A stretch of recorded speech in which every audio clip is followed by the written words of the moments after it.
Hey everyone, and welcome back to The Explainer. Today we are unpacking two of the absolute most awe-inspiring forces on our planet. We're going to look up at the atmospheric sparks that light up our storms, and then look way down at the geological power shaking our foundations.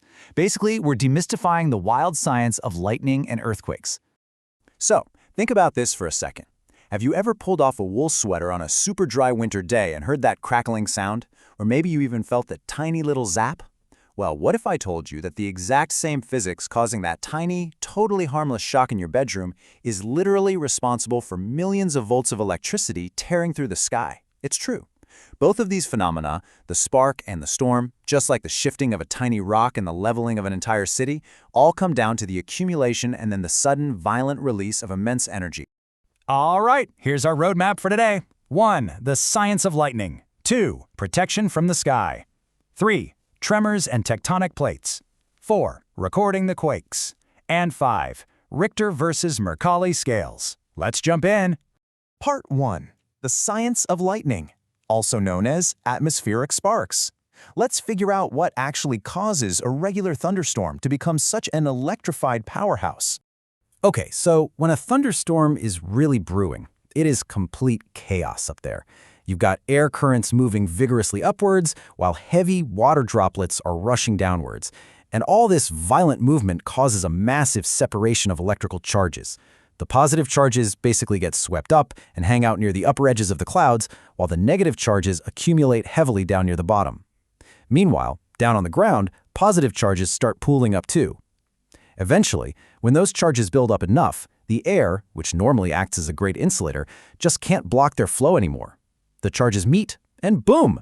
You get that massive, brilliant streak of light and sound we know as lightning.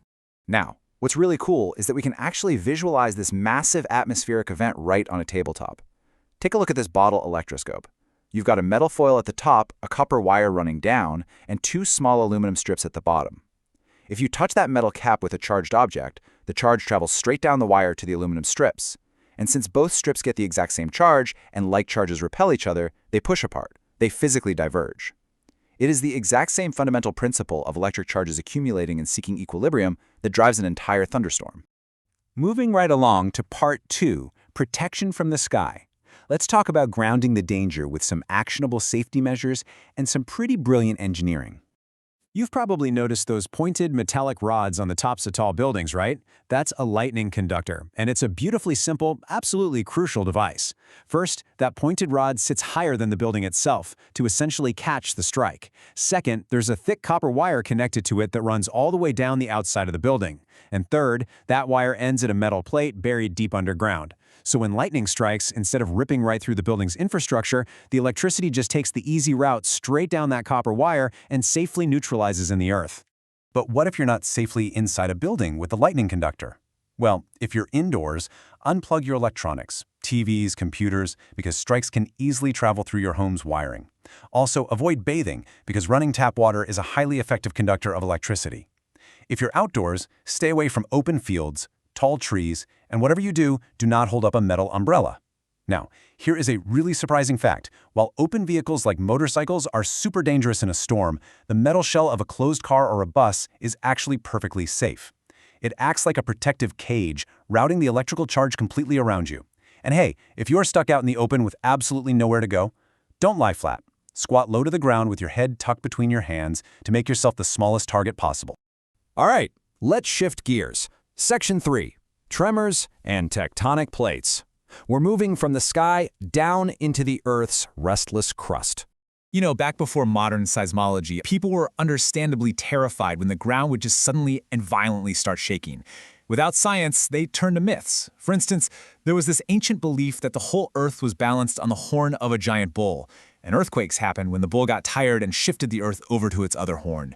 Obviously, today we know the reality is way more dynamic and, well, it has absolutely nothing to do with giant bulls.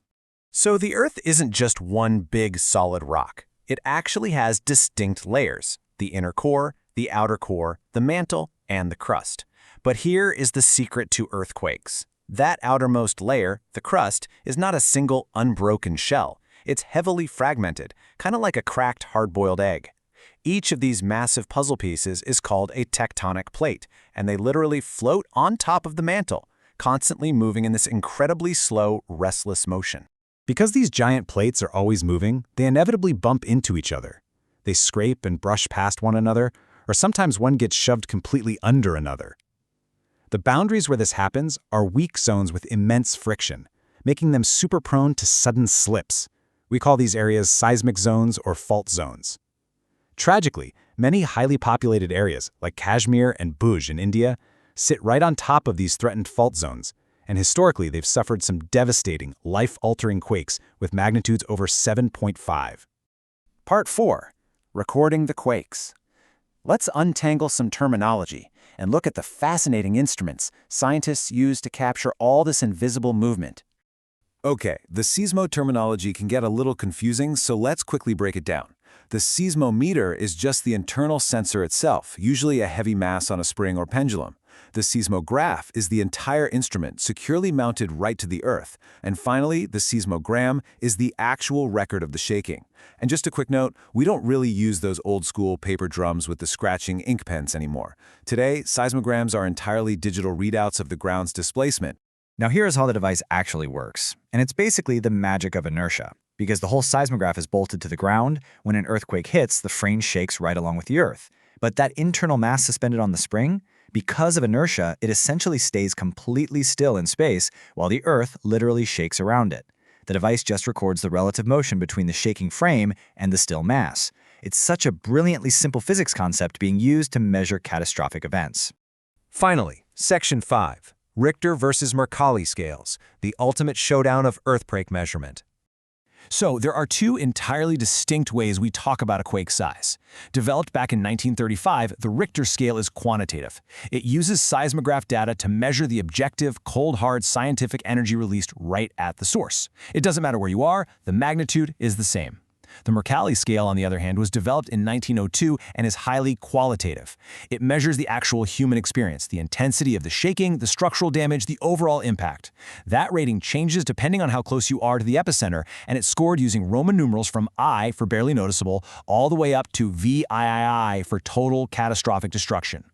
But whenever we talk about the Richter scale, we absolutely have to talk about the number 10. See, the Richter scale is a base 10 logarithmic scale. This is vital to understand. It means that an increase of just one whole number represents a tenfold increase in the amplitude of the seismic waves. So an earthquake of magnitude 5 isn't just slightly stronger than a 4, it's exactly 10 times stronger. And compared to a magnitude 3, a magnitude 5 quake is a terrifying 100 times stronger. Wow!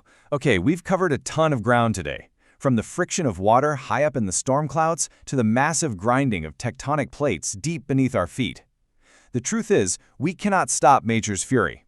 We can't stop a storm from brewing, and we still can't predict exactly when the ground will shake. But, as we've just seen, by using simple electroscopes to understand charges, or putting copper conductors on our skyscrapers, and using inertia and seismographs to track those hidden fault lines, we aren't completely at the mercy of the unknown anymore. We are armed with real data. So the question I'll leave you with is this.